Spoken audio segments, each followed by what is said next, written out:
Bonjour à tous. Jérôme et moi allons vous présenter un petit rapport d'activité sur la saison 2022-2023 concernant la commission petit gibier. Un vrai sujet de préoccupation, la perdrix grise. Depuis plusieurs années, la reproduction de la perdrix grise ne lui permet plus de renouveler ses effectifs. Les chasseurs, qui sont très attentifs à la densité des populations de cet oiseau, sont très inquiets à son sujet.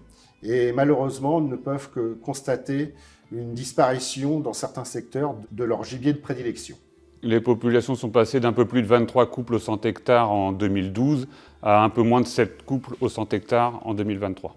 En 2014, 5 fédérations du nord de la France se sont regroupées au sein d'un collectif. Ensemble, conservons la perdrix grise, afin de mettre en synergie leurs connaissances pour la sauvegarde de cet oiseau. Le but, pérenniser un conservatoire de souches sauvages destiné à renforcer les populations de perdrix naturelles. À ce jour, le collectif est toujours d'actualité et force est de constater que les questions demeurent plus nombreuses que les réponses. La volonté de la Fédération des chasseurs de Seine-Maritime reste intacte dans sa politique de petit gibier et continue à accompagner les chasseurs avec, depuis 2018, un plan de soutien dédié, comprenant une aide au renforcement de 75 000 € par an. Donc en 2023, ce sont un peu plus de 8 000 faisans d'eau qui ont été réintroduits sur les territoires et environ 13 500 perdreaux. Comme vient de le dire Jérôme, une aide indifférente que ce soit pour l'espèce perdrix grise ou pour l'espèce faisan commun. En effet, si depuis 2010, la perdrix grise connaît des difficultés à s'adapter aux changements, qu'ils soient climatiques ou agricoles, le faisan, qui était absent de quasiment l'ensemble des communes de Seine-Maritime, a colonisé aujourd'hui quasiment l'ensemble de ces communes. Il est présent partout et offre aux chasseurs et à son chien de nouvelles opportunités. Il ne remplacera pas la perdrix grise, c'est vraiment une nouvelle chasse, un nouveau gibier. La clé de la réussite pour le faisan est assez simple, le gîte et le couvert. Le faisan est inféodé au territoire correctement aménagé et où il trouve une quiétude. Donc au mois d'avril, on recense les effectifs reproducteurs. Ces effectifs sont clairement à la hausse. Plusieurs centaines de chasseurs participent à ces comptages. On recense les coqs chanteurs territoriaux au mois d'avril. Le lièvre, une espèce qui s'adapte bien aux nouvelles conditions climatiques et agricoles. Les comptages de lièvres sont plutôt encourageants sur notre département. Les comptages de nuit montrent un indice nocturne d'abondance de 4,4 lièvres au kilomètre. Et les comptages par battu montrent qu'on a aujourd'hui 18,5 lièvres de moyenne au 100 hectares sur notre département.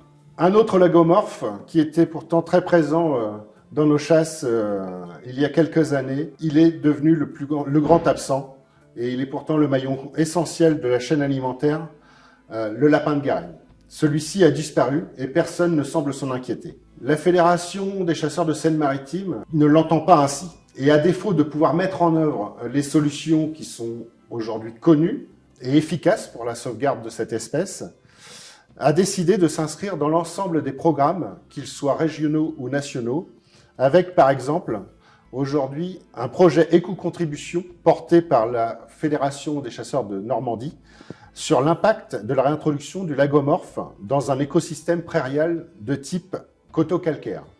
Concernant la gestion des prédateurs, plus communément appelée ésode, nous pouvons nous satisfaire dans le département d'avoir une liste complète. Ce fait est dû à l'implication de l'ensemble des piégeurs qui nous permettent d'alimenter une base de données importante, notamment sur le nombre de captures par espèce et par commune, ainsi que le montant total des dégâts.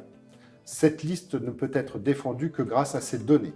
Une expérience menée sur l'exercice 22-23 nous a permis d'utiliser un logiciel, Sirène, utilisé par Mathieu Voulant, devenu président de l'APA 76, nous permet de remonter ces données de manière plus rapide auprès des services techniques. Un débriefing sera fait avec Mathieu afin de voir l'opportunité de continuer ou non dans cette expérience. En 2022-2023, nous avions 443 piégeurs actifs sur le département qui ont capturé 8 572 renards, 744 fouines et 13 676 corvidés. Pour qu'une espèce soit classée ESOD, il faut qu'il y ait eu au moins 500 captures de l'espèce donnée la saison précédente et que cette espèce ait causé au moins 10 000 € de dégâts. Donc d'où l'utilité de renvoyer systématiquement des constats de dommages si vous avez connaissance de poules qui ont été prédatées, de dégâts dans des isolations par des fouines, etc. Il est vraiment indispensable de faire remonter ces données à la fédération. Les comptages de nuit renards sont en constante évolution. L'indice kilométrique d'abondance pour l'année 2023 était de 0,9 renards au kilomètre éclairé. Alors qu'il y a 7 ans, nous étions simplement à 0,5 renards au kilomètre. Au-delà de l'aide au renforcement donc du plan de soutien petit gibier, il faut y ajouter 18 000 € pour les aménagements, jachère faune sauvage à vocation mellifère ainsi que l'opération Mille Buissons. À noter que pour la saison prochaine, les opérations Sipan et Miscanthus seront abandonnées. 20 000 € pour l'aide au GIC concernant les comptages. Et enfin, 50 000 € dans le cadre de la collecte des données pour la défense de la liste ESOD.